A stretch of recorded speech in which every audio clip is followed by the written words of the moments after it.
You're listening to the ESO Network, your station for all things geek. Exploring the multiverse of pop culture. This is Pod Casserole. An Adam and JP show.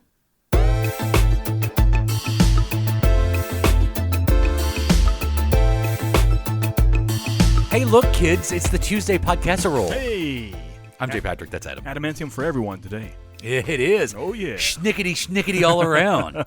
I'm pretty excited about Logan. I am. To be honest, he's not my favorite comic character, but I enjoy the cinematic history, and it's not very often that one actor plays a character for so long, especially in a comic movie like that. Yes. Yeah.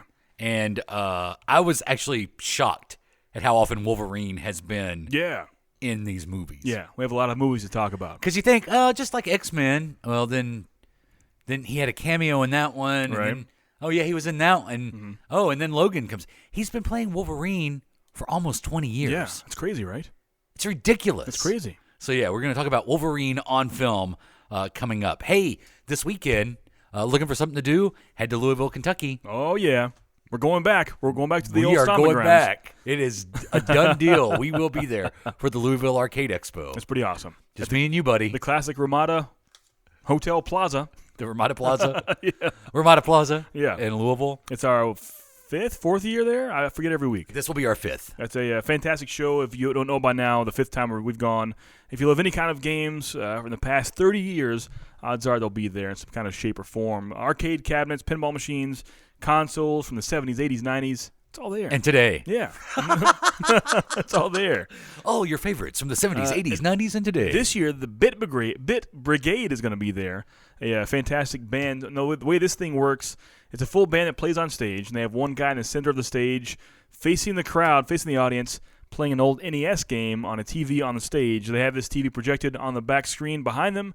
He's playing hard games. Hard ones would be like Mega Man or Metroid. And he'll play this game from start to finish, beat the full game. As he's doing this, the band is playing live on stage with him, the full themes and music from the game, as well as sound effects. And he plays it in real time, beats it while the band plays the music. It's awesome. That's incredible. It's cool. Is that going to be like, do you think that's going to be like the night entertainment? Yeah, I think that's, yeah. Is that like Friday night? I think so, yeah. Will there be Mom Jean twerking? It's hopefully so. Possibly. Yeah. I'm sad I can't play Miss Pac-Man with Billy Mitchell in my ear this year. Sad about it. Just sad. Louisville Arcade Expo. It happens this year. It is our fifth time to go. That's awesome. We must like it. I think out of all the conventions we go to, that's the one we've been to the most. That's a fact now, right? Yeah. Think about it. And it'll be tied with Dragon Con this year. Yeah. When we go back to Dragon Con. Did we go to Dragon Con in the first year of the Arcade Expo? Did we go there then? 13. Wow. Yeah. Was our first year. That's crazy. To both, right? Yeah. I guess so, yeah. Because this will be our fifth Dragon Con. Yeah. That's funny. What the hell are we doing with our lives? What is going on? Like, by the time people are my age, they're like, hey, I'll be retiring in a few years. I really need to get on my stocks and bonds. You're like, I've got to start my Dragon Con costume. Exactly. Yeah. It's pretty funny. Hold on to your youth, kids. I mean, like, before too long, there's going to be a chance, like, JP could stroke out if he stays up too late at Dragon Con. We might not want him going. I mean, to be fair, that could happen at any age, honestly. That's true. Feel better. A stroke? Yeah. It could happen at 25. It doesn't matter. It can happen any time. I'm just saying. Doesn't make you feel worse or better. I don't know. Maybe both. Yeah. I am at that age, though, where I start to look at people that I've known for a long time that are my age and try to see. They're looking old? Like, convince myself that I don't look as old as they do. I am at that. And I'll ask my wife, hey, doesn't he look older than me? Yeah. Yeah. Does it bother? Does it worry you that you'll look old? I mean, we're all going to look old someday. Yeah, we'll all look old. It does bother me. When I started losing my hair at 24, I just accepted. We're all going to look old someday. It's going to happen. See, I kind of wish that something like that had happened to me. Oh, yeah? Like, I wish, rather than going gray in my, late 30s, not going gray, but start to see the gray come in my late 30s, I wish it had happened in my 20s. Yeah. Like, I have a friend of mine who's been gray, like full head of gray hair, since he was like 22. Yeah. And he's just, lived with it. Yes, you accept it. And I guess it's the thing girls want today. The silver fox, yeah. Yeah. Like Anderson Cooper, people love that. No. I mean, like they want gray hair. Oh yeah. Yeah. Yeah. Like you remember when we went to Tunica and the lady that we saw in the in the restaurant? Yeah. She's right behind you. And she had the gray hair. Yeah. And it was not naturally gray. It's like a gray lavender, they call it. I used to work with a hairstylist in her, in her early 20s, a stylish girl, and she had like silver grandma hair. My niece, who is 20, will be 21 this year, is trying to go for that. Yeah. And someone else we know. Oh, really? I know already who you're talking about. That's funny. But yeah, I guess that's the thing now. So let it go. Let it go. Really, let it go. You have to embrace it somehow. I will eventually. Yeah, I mean, I will. You know what? I will totally accept the gray hair when I'm 50. 50, okay. I've already decided. Yeah. And yeah, that's what my wife agreed to. I was like, how long do you think I should do this? Yeah. I mean, I'm not fooling anybody. Yeah. Anybody that knows me, and then when they see me, like all of a sudden, once I get like a haircut and all that, you look different. I just cut my hair. No biggie. Yeah, I just cut my hair. No big deal. Yeah. Yeah. Because all those things people have, they try to hide things. Like I said, when I first started seeing the receding line going back, I try to brush things different ways. And what she did? Get a short haircut and you can't. She should have taken a Sharpie and just dug right into it. Sharpie. Pencil it in. Because I hear that's a fantastic trick. If you have gray in your beard, you can give it a Sharpie. Give it a flick. I have heard that. Give it the old flick sharp. Yeah, I think that was on like Hacked, that TV show Hacked. But after a while, you have to accept it. And I just one day I took the razor. I'm getting closer. Yeah, I'm getting closer to just accepting that I'm old. If you started losing your hair, would you horseshoe it or would you razor shave it? I'd razor shave it. You would, yeah. Yeah. And I don't think that's going to happen. It's. I mean, obviously, you can't avoid it thinning out. Yeah. I mean, that's just nature. But I don't think I'll lose my hair. Yeah. I mean, it will certainly get thin as I get older. But I mean, just judging, looking at family history, doesn't look like that will happen. Yeah, I didn't think so, but You show up next week and clumps are just falling out of my hair. It's happening. It's as you get older, as you know, the hair goes away and comes up in other places. Does it? Yeah, that's what I hear. On your back? That's what I see on TLC. You got to take your shirt off. Let me see. That's all right. You got a back hair? That's all right. That's a nice sweater. Hey, this episode of Pod Casserole brought to you in part by the Amazon store at esopodcast.com. Go there for your Amazon shopping and help support the ESO broadcast network that this show is part of. As a matter of fact, coming up this Thursday on the big show on Earth Station 1, the ESO podcast, I'm going to be on there talking about geek guilty pleasures. Ah, nice. Yeah. It's a good thing to talk about. You can look for that this Thursday on iTunes. You go on the ESO Amazon store, you can pick up Jose Canseco's biography, Juiced, if you want. Do you want to do this now? If you want to, whenever you want it. Let's start with it. I had not planned on doing this 2 weeks in a row, but yeah, let's do it. This week in New World Order news.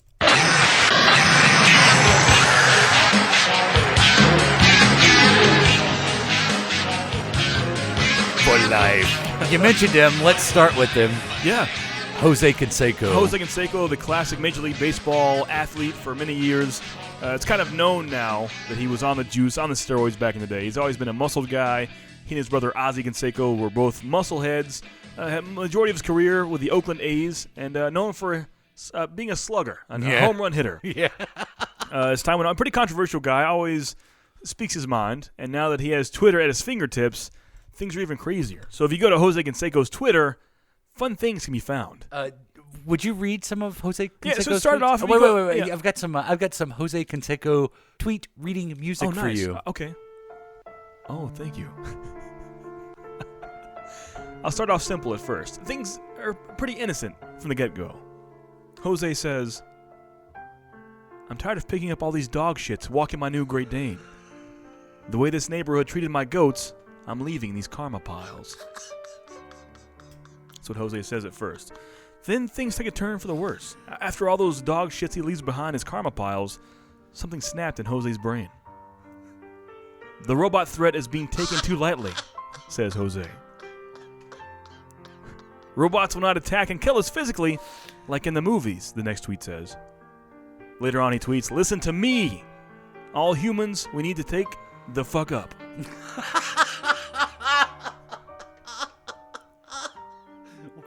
What use of the English I'm language? not sure. 2 more. He says, already today, a fully robotized factory reduces human jobs 90%. These are crazy stats, by the way. Those sound like Trump news. And increases production 250% and reduces defects 80% while doubling profit. Wrong. And lastly, Jose finishes up with, all that will be left is uber technical humans trained to service the robots. So clearly Jose Canseco thinks that robots are taking over the world. So he thinks Judgment Day is coming. Yeah, he does, yeah. What was the, in Terminator, what was the computer system that took over? Aww. It's the Incredible Hulk music. It's I know. draining my brain. See if we can think of it. I don't know I'm so ashamed. Yeah, we know it. We don't know it. The cyborgs are coming. Yeah, that's it. So But Jose Canseco believes robots are taking over the world and will soon outnumber the human population. So that will fall into NWO news. No, yeah, for sure. It's a conspiracy theory. Mine is also sports related. Yeah. Is it? Okay, it is, yeah. But As an athlete. kind of goes back to what we were talking about last week with the whole belief, this growing phenomenon of flat earthers. Yeah. That people believe the earth is flat. That's a thing now. In a week where NASA discovered a solar system with a red dwarf star that has 7 planets. 7 dwarves, yeah. Yeah, that's kind of cool. 7 planets revolving around it. They're very Earth-like. Probably the most Earth-like planets they found. If they're going to find life in the galaxy close to us, it could be just 40 light years away. Right. Or if we could ever, get our shit together and develop warp drives, we could be there pretty soon and colonize these planets. In that very week, we have more flat Earth rumors True. and beliefs happening. Help me pronounce this. He's the guard for the Cleveland Cavaliers. Yeah, Kyrie Irving. Kyrie. I kept wanting to say Kyrie. It's Kyrie. It's not like the Mr. Mr. song? No, it's not. It's not Kyrie? It is not. So he goes on the Road Trippin' with RJ and Channing podcast and says this, quote, "For what I've known for as many years and what I've been taught is that the earth is round. But I mean, if you really think about it, from a landscape of the way we travel, the way we move, and the fact that you can really think of us rotating around the sun and all planets aligned, rotating in specific dates, being perpendicular with what's going on with these planets and stuff like that, it doesn't come back. There is no concrete information, except for the information they're not giving us." Okay. All of that to All say right, then. he believes the earth is flat. And then LeBron James kind of defended him on it. Oh, yeah. In a nice way.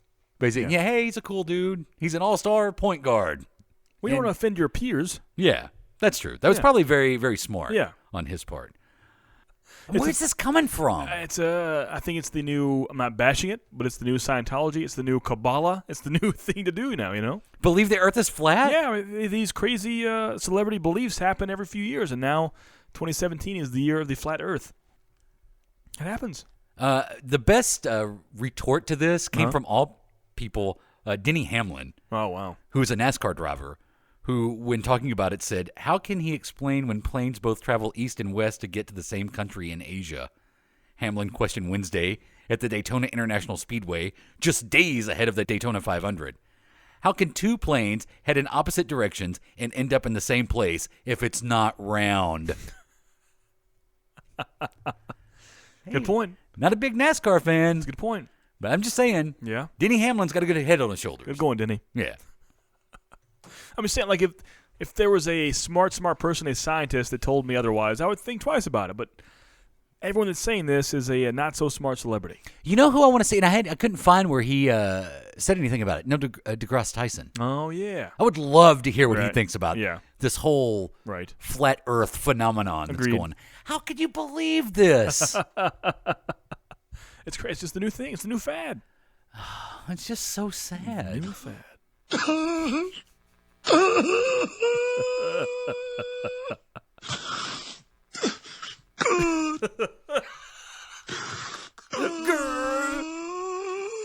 I don't know how much longer. I haven't listened to all this in a long time.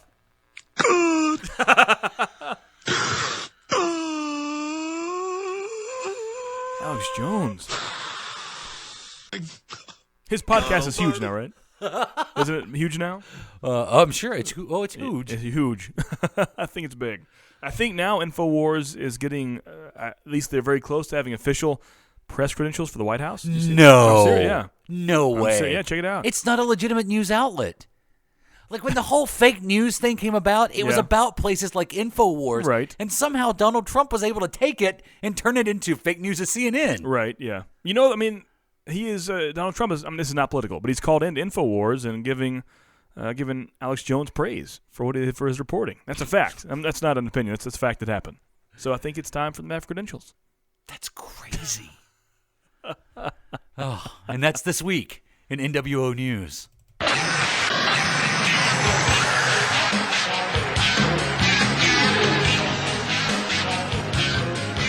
What celebrity will come out in favor of Flat Earth next week? You never know. You never know. You never know. And what will Jose Canseco tweet? I'm following his tweets now, so we'll see what happens. Oh, please do. Yeah.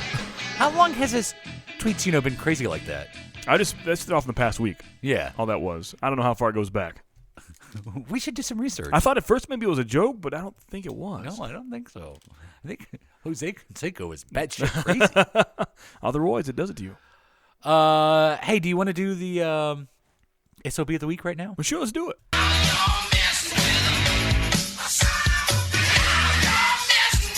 am so happy this is back. I missed it, yeah. So, Adam, how can you be an SOB OTW? It's all about interaction with Pod Casserole, be it through Twitter, Facebook, even Instagram if you want. So find us somehow on social media at Adam and JP. Give us a message on our website. Even an email, ajp@adamandjp.com. Just interact some way. Give us a message. Talk to us like we like to hear. And we'll pick our favorite one throughout the week and read it on air here. And you become the SOB OTW, the son of the bitch of the week. The good thing is, though, it's a good thing to be an SOB. Yeah, it's a term of really good endearment. thing. Yeah. Some people think an SOB is bad. It's a really, really good thing. You son of a bitch. You son of a bitch. How are you? This week's SOB OTW is Derek from Chicago, who actually wrote in to us in regards to last Tuesday's episode. He says, "Hey guys, I just listened to episode 228. It was a fun episode! ! You mentioned MeTV and Svengoolie. I thought you would like to know that Sven has a pretty cool history with Chicago. He's somewhat of a Chicago staple. It started back in 1972 with Jerry G. Bishop, and now with Rich Kaz, starting in 1981 to now. Just Google Svengoolie to get the backstory. I just thought you might find it interesting. I really enjoy Pod Casserole and Collection Connection! ! Keep up the awesome work! ! Exclamations, I like it. Yeah. Very cool. Thank you, Derek. Yeah, thanks for the info. I'm going to check out more Svengoolie myself. That is right up your alley. Oh, yeah. I do. I'm not gonna admit, I'm kind of a fan of the old horror host. I love too. horror hosts, yeah. Yeah. In Nashville, to this day, we still have Dr. Gangrene. I think it's only online, but for a while he had a local access channel late-night horror host show going on. But, yeah, check out Dr. Gangrene if you're in the Nashville area. Still on YouTube, everywhere. Yeah. That's an episode we should do. Just horror hosts, yeah. Horror hosts, yeah. like the history of horror hosts. We should, yeah. Should we do it during the summer or wait until Halloween? Well, our Halloween coverage starts in July, so maybe that's true. It's always Halloween somewhere, right? We got to dabble in the Adam's Ghost a little bit, too. I'm going to miss that. Oh, yeah. Just a little bit. What are you doing Adam's Ghost next week? Next, just bring it I'm going to be honest with you. I kind of miss Adam's Ghost myself. So all of our outlets, once again. Yes, all of social media at Adam and JP, and you can email us at ajp@adamandjp.com. Like I said, adamandjp.com, facebook.com/adamandjp. Just Google Adam and JP and you'll find us. And you can do what Derek did. He just went to our website and found a way to email us right at adamandjp.com. Yeah. And you too, like Derek, could be the SOB of the week. Yeah. The SOB OTW. There you go.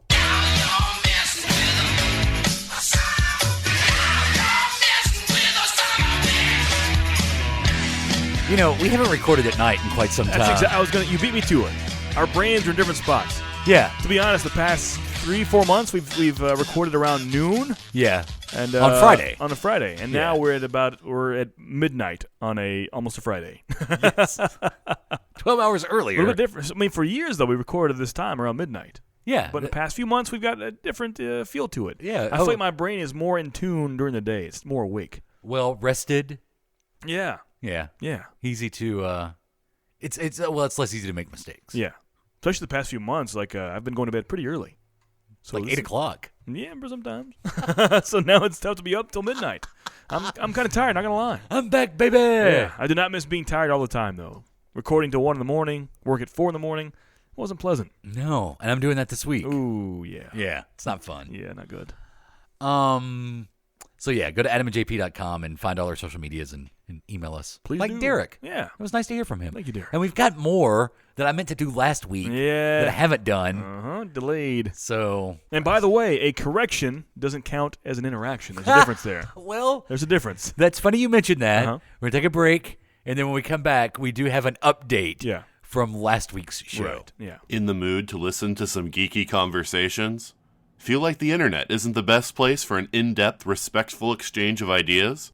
Then head on down to the 42 Cast. It's a weekly show that covers a new geeky topic in comics, TV, movies, literature, or video games every week. We can be informative. Back in my day, kids, Pluto was a planet, so it's gonna stay a planet.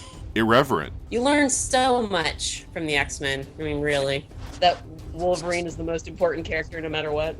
Strange. It's like, Grodd if he went into theology or something. Right? Or controversial. I believe, and I will swear to my dying day, that the Marvel Cinematic Universe began with Howard the Duck. Find us on Stitcher Radio, iTunes, 42cast.com, or esopodcast.com. It's the 42 Cast, your ultimate answer to fandom, geekiness, and everything.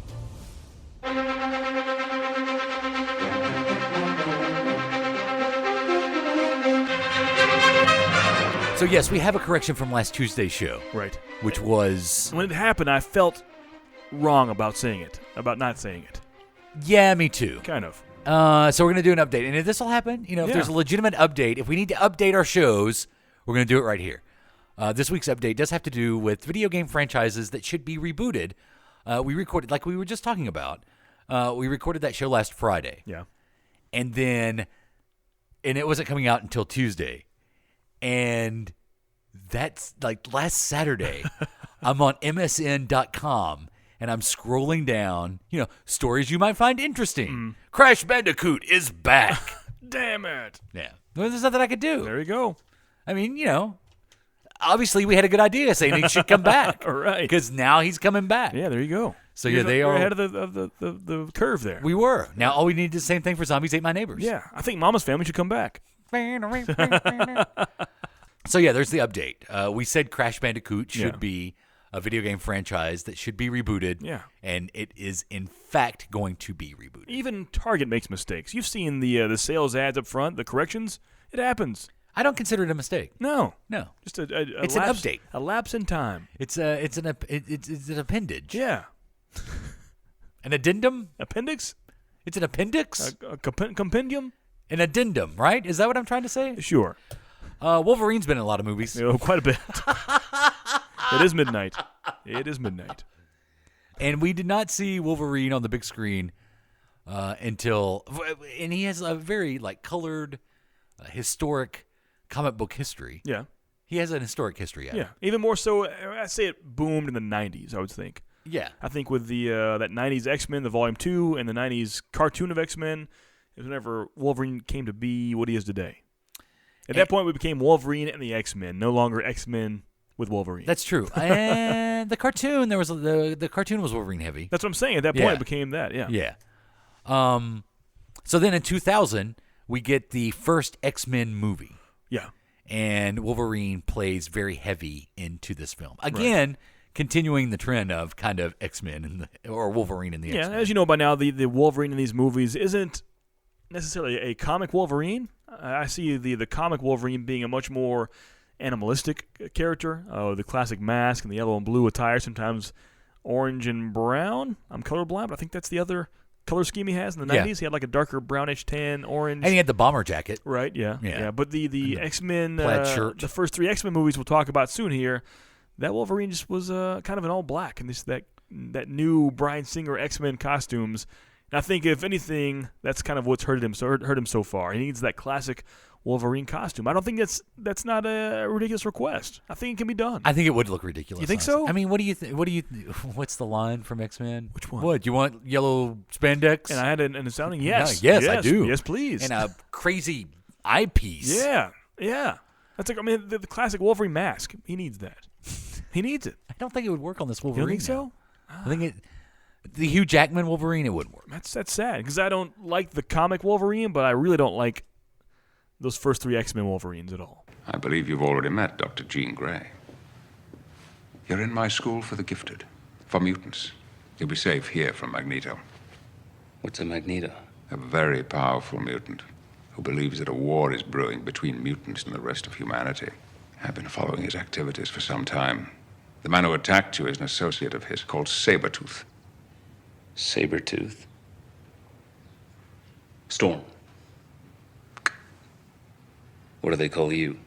Wheels? This is the stupidest thing I've ever heard. Cyclops, right? You want to get out of my way? It was too much of a focus on him, and I think that wasn't what the comic character was. It was. Well, I mean, he didn't really properly use his claws until X2. We'll talk about. Some might say he's never really properly used his claws in any of these films until now. Yeah.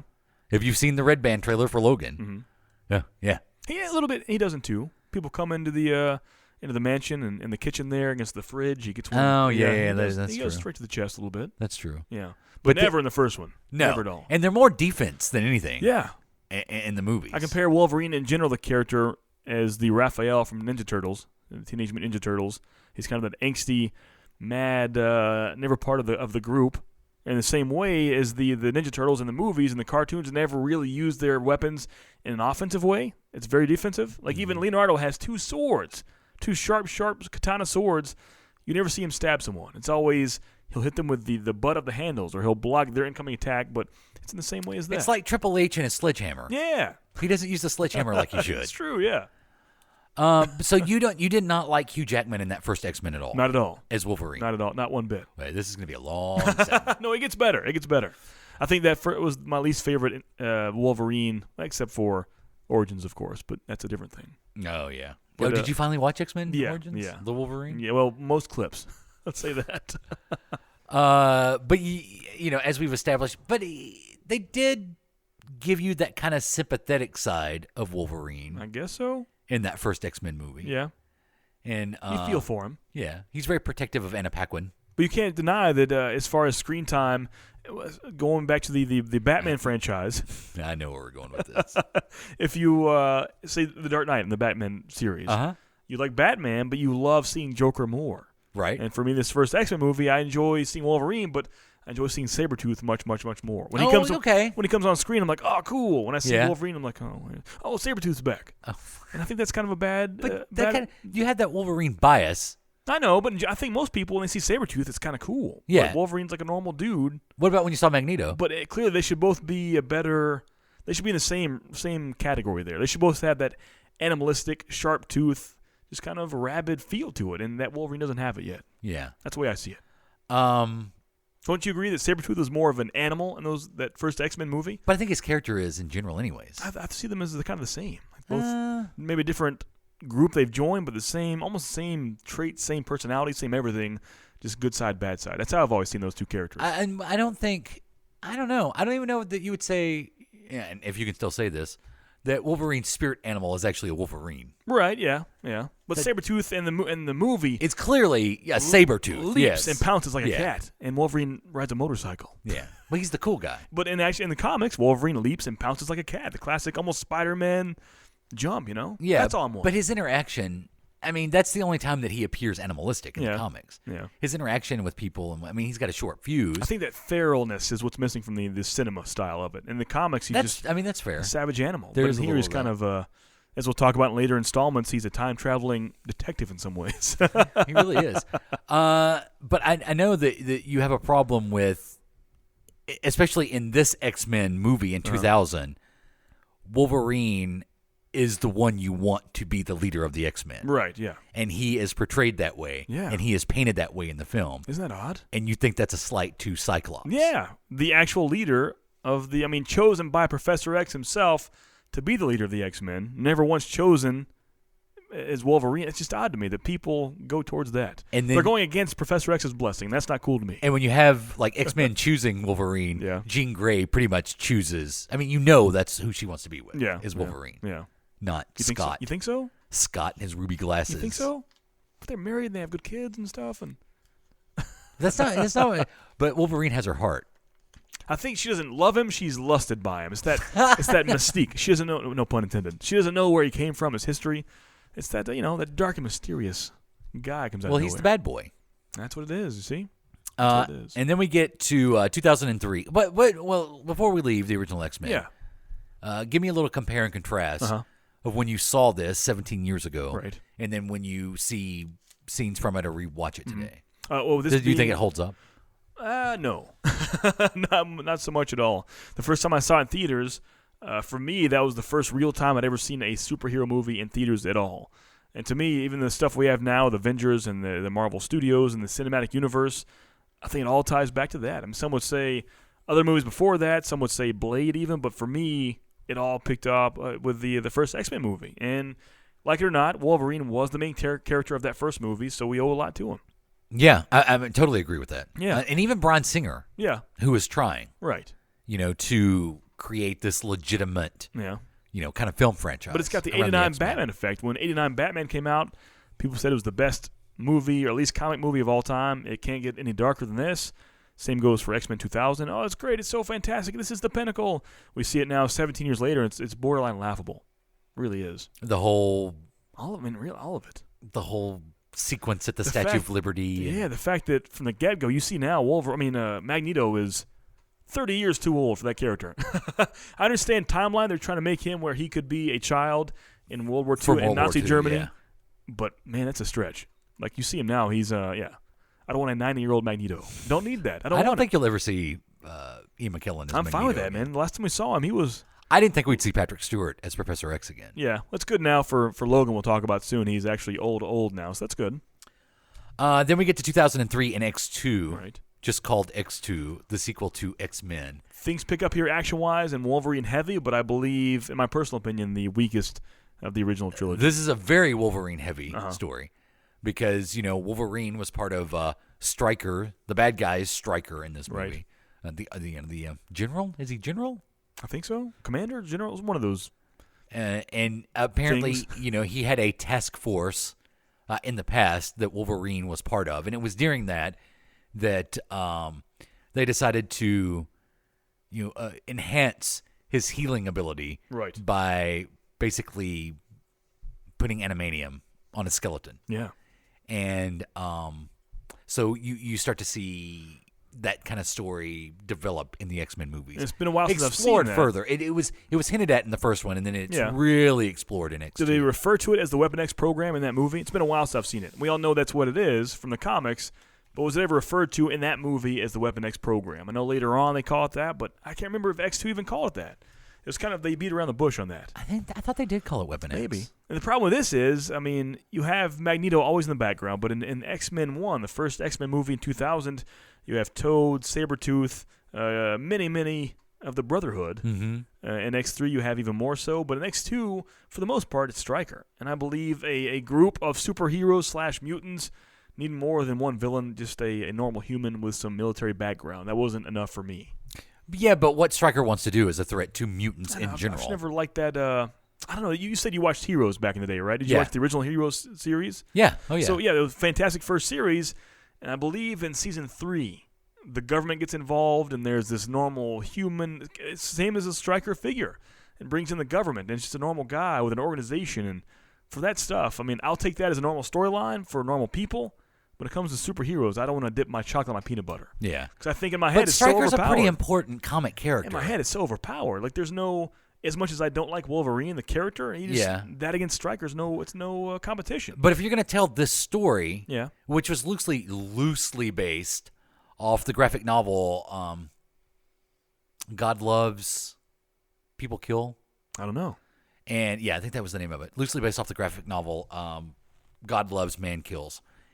And you're going to tell this kind of Wolverine story that involves, you had to have Stryker there. Uh-huh. And then why not, X2 is, in my opinion, the weakest. Yeah, most people would say X3, but I don't agree with that. Yeah. I think it is X2. Yeah. But you do get a couple of cool things that, well, one is Wolverine related, but Professor X gets brainwashed at one point. And you also you get Jean Grey kind of sacrifice herself, and then at the end of X2, we kind of get that Phoenix rising, right? And concept, yeah. And you get teased that we're going to see Phoenix in later installments of the X-Men movies, which was kind of cool. Yeah, I thought it was a little early for that. Yeah, for sure. I mean, we're just now getting it properly teased in 2016 here. Yeah, I think they should have. I don't think Phoenix should have been teased at all. It was too much for that movie. Right. It was too much for that movie. It was. Because you did have the Brotherhood and the mutants, or Xavier's school working together. But yeah, to put the Phoenix story in there, it's like, why do they do this? It was like putting Doomsday in Batman v Superman. I know, it's too much. much. There was no need for it. Yeah, it's like Rhino and Amazing Spider-Man 2. Was he there? No need for this. So the weird thing about the X-Men movies, the first trilogy, to me, it stands out. It's got a weird naming process to it. It goes the Rambo status, the First Blood, the Rambo First Blood Part 2, Rambo 3. It's X-Men. Yeah. Then X2. Right. Then X-Men, The Last Stand. There's no X3. There's those colons. There's no X3. There's no X-Men 3. It's just X-Men, X2, X-Men, The Last Stand. That's odd to me. It's a weird naming pattern. Yeah. Those are the official, actual titled names. Not something I made up. X-Men The Last Stand. Yeah. No 3. No the third. Well, wasn't the idea in 2006 when X-Men The Last Stand came out that it was going to be the final X-Men movie? Yeah, I think so. But it has a terrible, not final ending, if you ask me. Yeah. And that's just one of the problems. Yeah. But one of the highlights is Beast. Right? Yeah. Yeah. Agreed. Played by Kelsey Grammer. Yeah. But yeah, in 2006, you get X-Men The Last Stand. And in Phoenix, it's full-on Phoenix in this movie. At this point, we have 0 Cyclops now, so it's the Wolverine show. It is the Wolverine show. X-Men versus the Brotherhood is basically the war that... You remember when this came out? The trailers looked amazing. Oh, it did, yeah. Yeah. Even in theaters. You even saw Cyclops, or not Cyclops, but Colossus. Yeah, for a few seconds, a few frames. With Wolverine. Yeah. Yeah. Did they ever do a Cannonball special? It was, yeah. Wow. It was Cannonball special. This movie has the Phantom Menace, the Episode 1 effect, is what I call it. When I saw it in theaters, I left thinking it was the best thing I'd ever seen.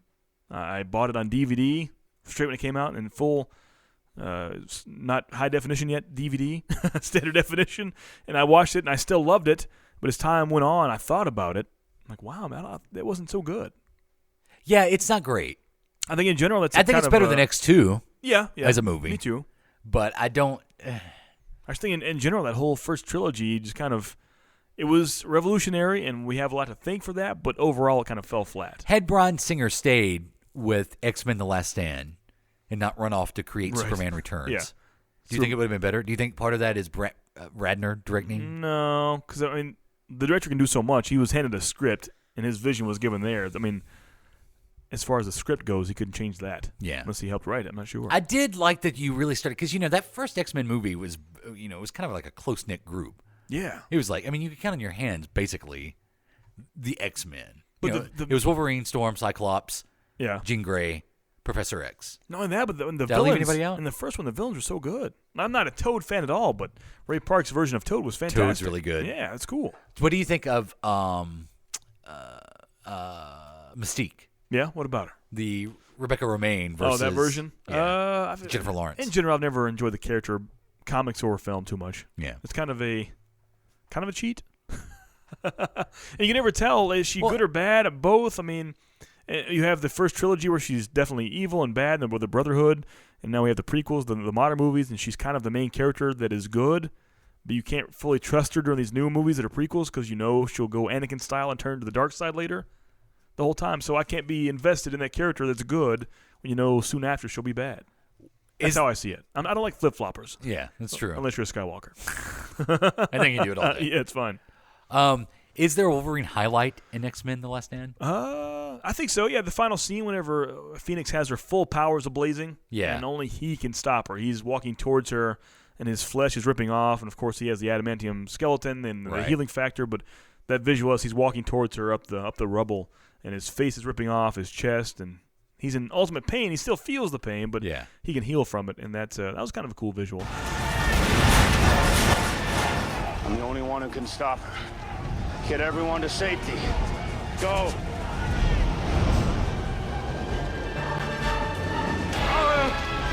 You would die for that. No, not for them. For you. For you. That sequence is why I say X-Men or X-Men: The Last Stand is better than X2. Yeah. That sequence alone, Right. I thought was really cool. Agreed. And then they take a little bit of a break. It's a few years. Oh, yeah. After X-Men: The I Last think most Stand. people thought that was done. Yeah, we thought it was done. It seemed to be done. Professor X dies at the end. Yeah. Or did he? All right. Yeah. Moira. Which have they ever explained that? Not once. That bothers me a lot. Have they not explained that? No. And we just kind of missed it somewhere? No, we've all seen that. I have no explanation whatsoever. But then, we get, After a few years being dormant, 3 years? Yeah. They should have came back with a bang, a big firework explosion. Hey, the X-Men are back. Instead, they gave us a wet fart. And it was called X-Men Origins Wolverine. Yeah.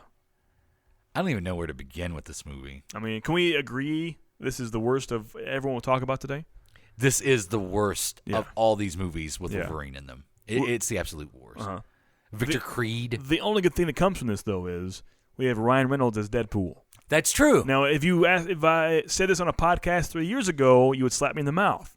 But now, in 2017, we can say it was a good thing that Ryan Reynolds was Deadpool and X-Men Origins Wolverine. Yeah, because without that happening, Yeah. and without the backlash, the online, nerd rage backlash of what they did to Deadpool and X-Men Origins, I don't know that you would have had the rallying cry to have a Deadpool movie that we saw. Yeah, agreed. Victor Creed is in this. Team X, you get to see, this is really, this is the Origins. So you see Logan with Stryker's Team X and the wacky adventures they go on that includes sewing Deadpool's mouth shut. Yeah, the Merc with a mouth who is known for speaking, they sew his mouth shut. Yeah. Yeah. I don't know. I don't know anybody that liked this movie. That's like tying Peter Parker's hands behind his back. That's okay, true. Spidey, do your thing. Yeah, that's true. Kick and flip. or taking Alfred away from Batman. Right, yeah. Do you know anybody that likes this movie? No, not at all. How did this movie get made? I think just I want to say a cash in. It could have been a Fantastic Four deal. It's possible that after a while, 20th Century Fox would have lost the rights to Wolverine and the X-Men if they didn't put out something. And in 3 years, they had to put it out. Possibly. I don't know the story. If I had to guess, that seems like it was rushed. And it was overall just kind of fell flat. Yeah, and with this movie, we're closing in on a decade. Right. Yeah. Of Hugh Jackman. True. As Logan. Yeah. As Wolverine. But honestly, was this needed in the least?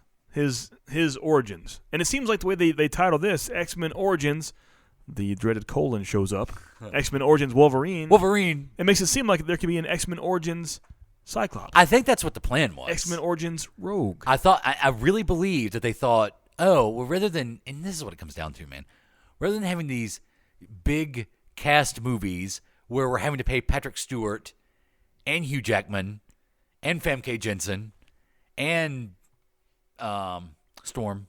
Halle Berry. Yeah. Rather than having to paying all these high dollar actors, let's just do a smaller Hugh Jackman movie where we don't have to pay everybody else in the movie as much. Yeah, we'll get that guy from Two Guys, a Girl, and a Pizza Place. How about that? Yeah, that'll work. That Reynolds guy. See what he's doing now. He'll be great. By the way, they just announced that the X-Force movie has a green light, and Ryan Reynolds is co-writing that as well. He'll be Deadpool in that. Really? Pretty cool, huh? Yeah. But isn't Cable? Yeah. Like Deadpool and Cable, the next movie? Right, yeah. With maybe Deadpool, that's like the next Deadpool movie? That could be their Man of Steel into Batman v Super. I don't know. Deadpool 2? Yeah. And this was not well received. No. I mean, I'm surprised they continued the Wolverine saga after this. I will tell you this. I will say this. Hugh Jackman never phones it in as Wolverine. That's true. Even in a movie as bad as X-Men Origins, his portrayal as Wolverine is consistent. Yeah, it's the same Wolverine from the 2000 X-Men movie, and this is the first instance of where in a prequel he's much bigger than he is. Weird, huh? In a story that's just supposed to take place later. It's like he lost muscle mass. He's like the Hulk Hogan. He Actually, really Hulk is. Hogan's gotten almost bigger, a little bit. Really? Well. If you go back to last week's episode, I talk about Starrcade 94. Yeah. And at that point in time, Hulk Hogan was small compared to 2017 Hulk Hogan. Now, compared to an 86 Hulk Hogan when the juice was strong, that's different as well, but he went up and down. The 24-inch pythons? Yeah. And we don't see Wolverine again. It's actually a while until we see like a full-on Wolverine appearance. Yeah. They do the film X-Men First Class, and Hugh Jackman just has a cameo in it. Right. As Wolverine. Yeah. When small bar scene, right? Yeah, it's a bar scene. Yeah. Yeah. Did he throw an F-bomb down? He did. Wolverine's first F-bomb? Yeah. They In an teased X-Men movie. they teased the R there. Teased it. And they wrote it. They dabbled. They were gleaming the cube. Yeah. Of an R rating. Yeah. Yeah, he's in a bar, and Magneto and Professor X come in. Hey, we're putting the X-Men together. Yeah. Yeah. He tells him he didn't want to be. Yeah. He didn't want to play on their team. Pretty much. And that's it. That's all we get at X-Men and X-Men First Class. Which this is the movie that actually revives the interest in X-Men movies. That's true, yeah. Because it was good. And Bryan Singer comes back, correct? Yeah. And Kevin Bacon was in it. That's always a plus. Which adds a whole new cast Oh, yeah. to the 6 Degrees of Kevin Bacon. It gang. does, yeah. And this is the first time we have Jennifer Lawrence as Mystique. Yeah. In X-Men First Class. Once again, the first time we see her as a hero instead of a villain character, for the most part. Kind of, yeah. And then, they recast with all younger actors playing these, younger incarnations of the X-Men characters that you love so much. Right. And First Class is huge. And then in 2013, they release The Wolverine. The Wolverine. A much better outing than the X-Men Origins Wolverine. Have you seen this one? Yeah, I have, yeah. I actually watched your copy. This is so much better. Yeah. This Very is much so much better. An Asian influence to it. Yeah, he goes to Japan. You get some more of his background story. I thought the World War II stuff, with Logan during World War II was really interesting. Oh yeah, I thought it was great. And then you also get Silver Samurai, right, in this one, and that whole scene where the animanium is being basically sucked out of his body at the end. It's great. Yeah. There's some great, like you said, some great samurai style fights in this. It's really cool. Almost like a love story involved in there for once. Yeah. It's good. Yeah. A love story that you could get into. Yeah. Because it didn't involve a triangle with Cyclops in it. Exactly. I can be down for that. And then when you see the Wolverine, and hopefully you've seen all these before you listen to this, but the first time you watch the Wolverine, and this happened for me, I didn't know the ending of the Wolverine. So kind of take us through what happens at the end and where they start to go and kind of set the pace for what I believe is probably the best X-Men movie of the last 10 years. Do you want to spoil that? Yeah. I don't. It's 2013, dude. You do. I don't want to spoil that. I really don't want to. You sure? Yeah. Well, I think. What's that? Yeah. Okay. Logan's leaving. Yeah. He's in the airport. Right. He's about to get on a plane. You want to do it? I guess you can do it. It was 2013. Okay, go for it. If you haven't seen the Wolverine now, That's you true. don't want to see it. That's true. That's true. How does he get through the metal detectors? How does he do that? I can't remember. Regardless. It's midnight. And then time stops. Yeah. Everything slows down. And 2 people appear. Professor X, who we thought was dead. Right. And Magneto. Yeah. And they're together. So we can assume that the Brotherhood and the X-Men are once again working together. It all ties. It's all one big circle, one big time loop. And they basically say, hey, Logan, we need you. Yeah. And then the movie ends. Bam. That might have even been a post-credit scene. Maybe. Might have been. I've seen it Can't once remember. a while ago. I need to watch it again. Yeah, and like you said, a great outing Yeah. for a solo Wolverine movie. Everybody liked the Wolverine. It didn't do as much as I thought they would. I think so. As they hoped. Each of these standalone Wolverine movies, and hopefully Logan coming soon here will change that, but I feel like they didn't. I haven't seen the numbers, but it seems just reception from critics or the audience and crowd hasn't lived up to it just yet. Yeah. The standalone Wolverine movies, and maybe Logan changes it. And if we couldn't get Wolverine to be involved in X-Men First Class, whoa, Nelly. Yeah. You get a lot of Wolverine Yeah. in the next movie, which was X-Men Days of Future Past. Time-traveling Columbo 2014. Wolverine. Pretty much. Pretty much. Yeah. And Wolverine heads back to the 70s. Yeah. But see, I love this movie. Maybe one of my favorite X-Men movies. I think it may be my favorite. It might be my favorite. It's a good one. But at the same time, it's not even close to like what a comic Wolverine. Like the comic Wolverine wouldn't be asking questions, going around and interviewing and doing Columbo things and Hey, bub. You know what I mean? Like that's not that he wouldn't do that, and that's probably why I like it so much. Maybe. Oh yeah, because he's not like the comic Wolverine. Exactly. Yeah. Though it's cool, and this might be the best Wolverine story in any of these movies. Yeah, I think so. Where he's basically. They totally retcon the whole thing because in the original comic story, it was Kitty Pryde who gets sent back. Right. But, I mean, they wouldn't dare send Juno back in this movie, so they have to give Wolverine some time. And it's nice how they have to explain it, too. Yeah, yeah. You know, they've got, he can survive it. Right. Because of his mutant abilities. Yeah. And so he's basically got to go back to the 70s and put right what had gone wrong that basically had allowed the destruction of humanity and mutants. Mm-hmm.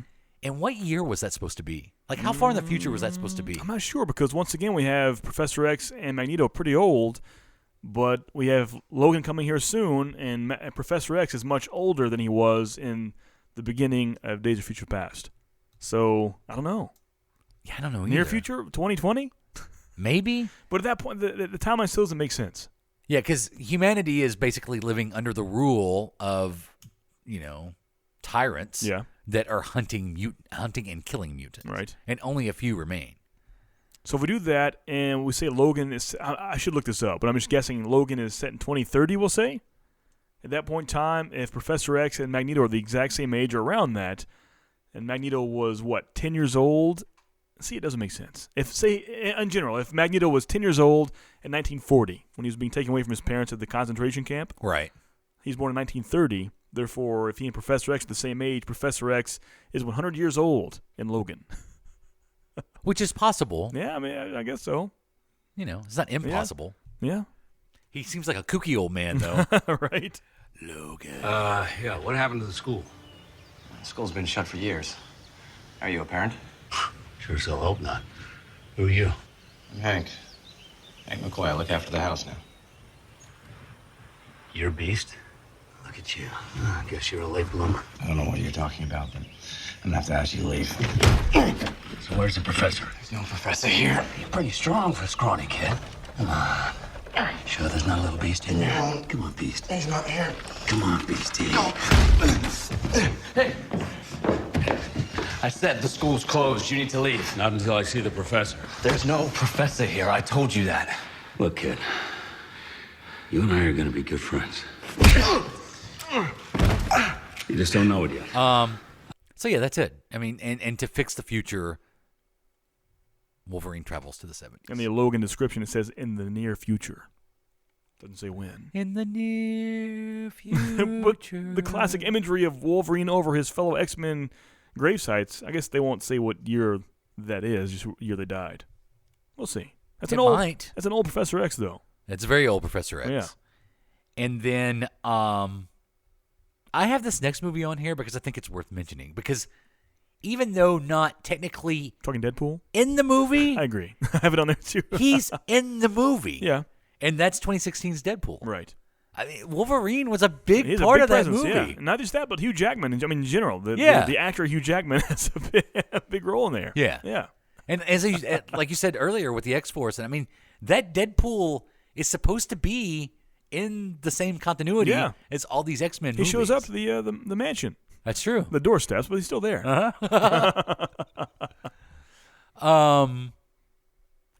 Yeah, I don't think the Deadpool. I don't think there would be as many great jokes in Deadpool. Oh yeah. Without it being at the expense of Wolverine and Hugh Jackman. Wolverine is the punchline. That's why I love it so. I mean, when he takes the mask off, and it's a Hugh Jackman mask stapled to his face. That's great. That is great. Yeah. So yeah, I think you would definitely, even though he's not a character in the movie, he is in the movie. Wolverine is in Deadpool. Without a doubt, yeah. And then last year we had X-Men Apocalypse, which is the 80s X-Men story. It's a heavy sigh for me. Did you finally see it? I saw it in theaters, yeah. Oh, that's right. You did. You saw it before I did. Yeah.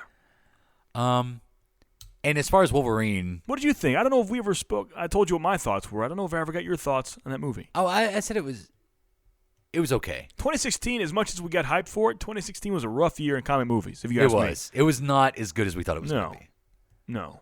But Apocalypse was not the worst. Yeah. Of those. It was not the worst offender. We went into 2016 with high hopes for Batman v Superman, Suicide Squad, and X-Men Apocalypse. Yeah. And all three for me left pretty flat. The problem with X-Men Apocalypse is there was way too much pontificating going on in that movie. Yeah. A lot. Yeah. Too much. Yeah. And not enough. Okay, that's great. Do something. Yeah.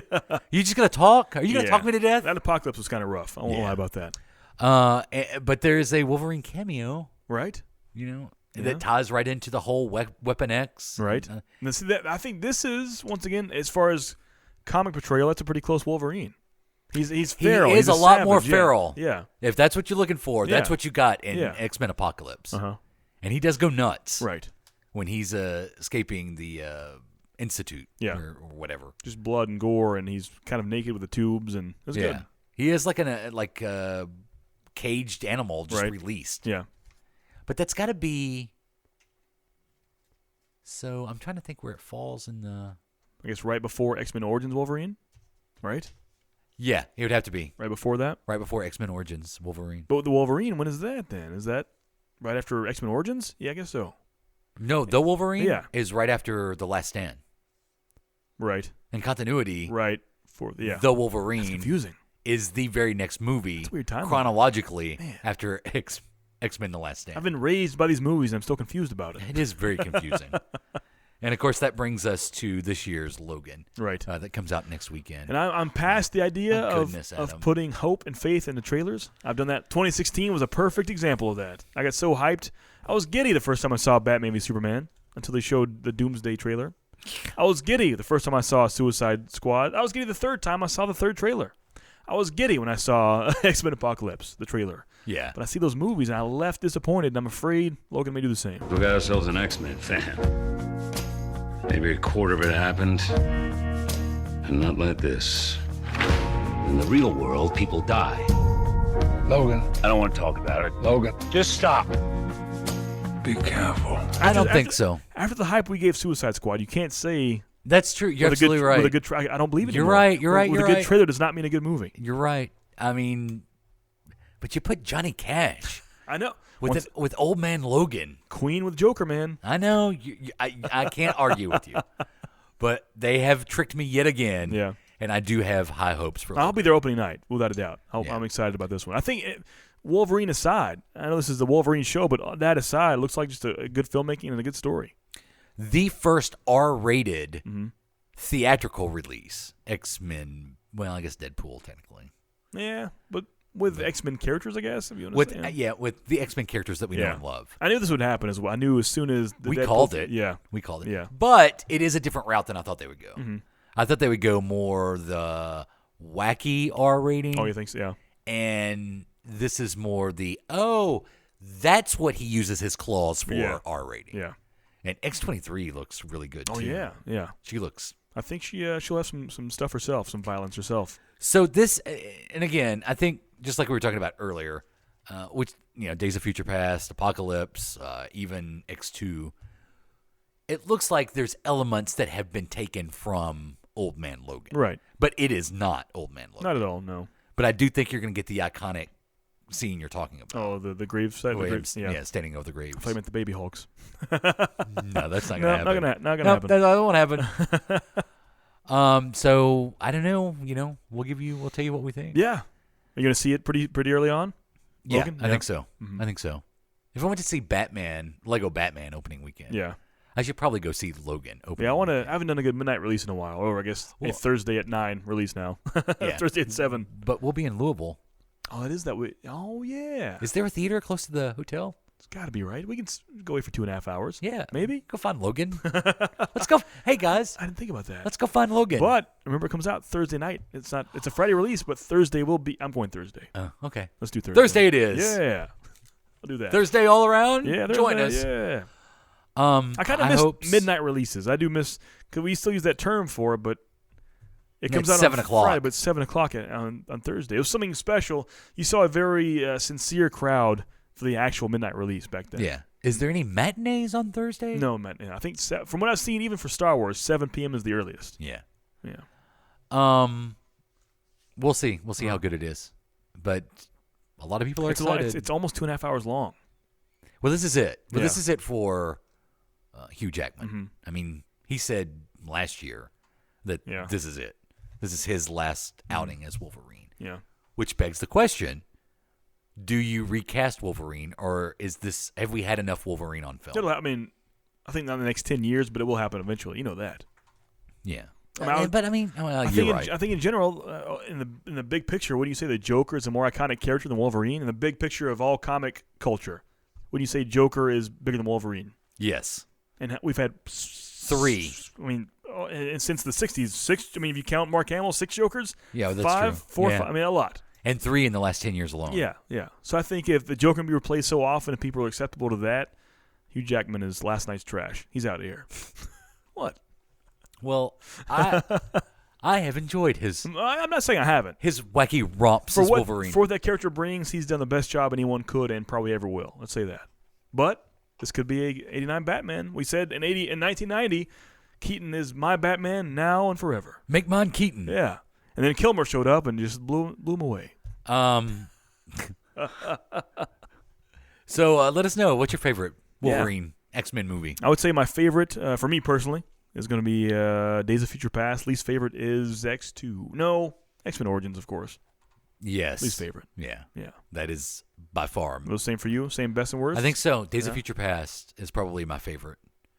Hopefully Logan. But my favorite appearance of him was in Apocalypse. That Weapon X, I've always loved. That was cool. I want a Weapon X movie. I would love that. Yeah. The old Toy Biz figures. I love the Weapon X figure. The Weapon X and the cartoon was awesome. I love that image of him with the helmet on and the undies. And stuff hooked up to him. Yeah, the old pipes. In a tank. Yeah, it's cool. So tell us your favorite Wolverine movie moment. Please do. You can tweet us at Adam and JP. Before we go, the last thing I want to bring up for the week, a photo was released. Oh, yeah. On the set of the Millennium Falcon that features the cast of the Han Solo movie. What were your thoughts? Not a fan. See, I don't think you can do that. I think you can do that. You can't do that. I think you can. You can't look at one picture of a cast of a movie in street clothes. This movie's going to suck. No, because when I saw this... You don't know that. When I saw the street clothes cast of Episode 7, I'm like, I'm excited. I'm pumped. There's a feel you have to it. I'm not saying that's my final verdict.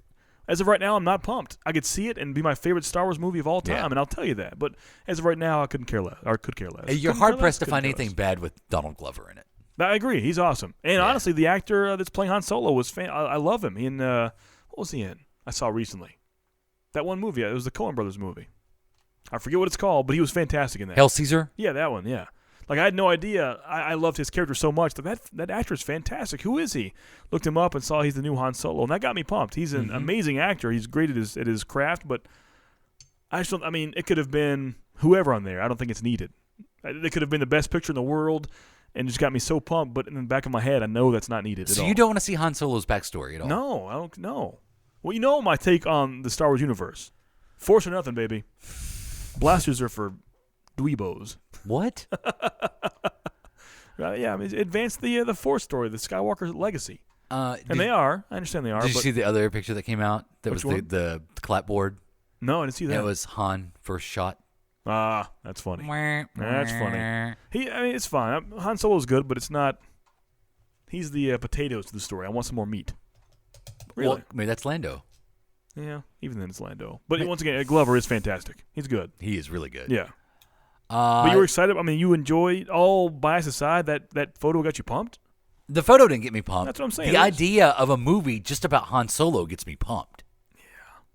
I love Han Solo. I mean, even if it was, and I'm not bashing, because some people hate it because it's a, recast, call it what you want, but even if it was Harrison Ford in a Han Solo movie, I wouldn't care about that either. No, you're just a hater. I'm not a hater. I'm a lover. You know what he's doing now? What's that, breaking legs and crashing planes? He's almost, like, what did he buzz that when he was at the airport? Yeah, like an emergency landing and almost took out another plane. Yeah, like a jet. Yeah. That would have been bad. At least they killed him off in Star Wars first, so they have to rewrite that and CGI him and stuff. That's true. Maybe he should stop flying. Yeah, but just a thought. If Darth Maul survived getting cut in half and flying down that, I think Han Solo can live. I agree with you. Yeah. Bring back Han. You just got one impaling. Darth Maul got sliced in half like a microwave hot dog. I guess more of a sideways than long ways. Wasn't that just like... That's what happened to me. I remember the first time I tried to cook hot dogs in a microwave. What happened? I set it for 20 minutes. Oh, man. Bad stuff. So I'm a fan of microwave hot dogs, but if you get ballpark, that's what I call the whistling weenies. Because they whistle when they cook. When they're done, they're weenie. Like, oh, that's all you need. I don't set a timer. I just whistle for my weenie. Or listen for my whistle weenie. If you listen for your weenie. If you whistle for your weenie. You can check us out, adamandjp.com, facebook.com/adamandjp. On Twitter at adamandjp, all over social media at adamandjp. Give us an email, ajp@adamandjp.com. You can be the SOBOTW if you do that, perhaps. Just like Derek. Yeah. Thanks for the email, Derek. Thank you. Once again. Yeah. I'm Jay Patrick. That's Adam. Each podcast.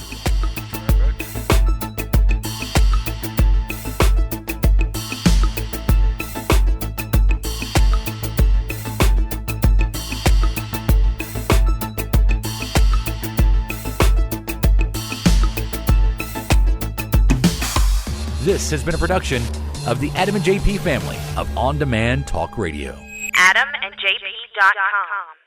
Right now. This has been a broadcast of the ESO Network, your station for all things geek. Classic, current, and beyond. Be part of the crew at ESONetwork.com.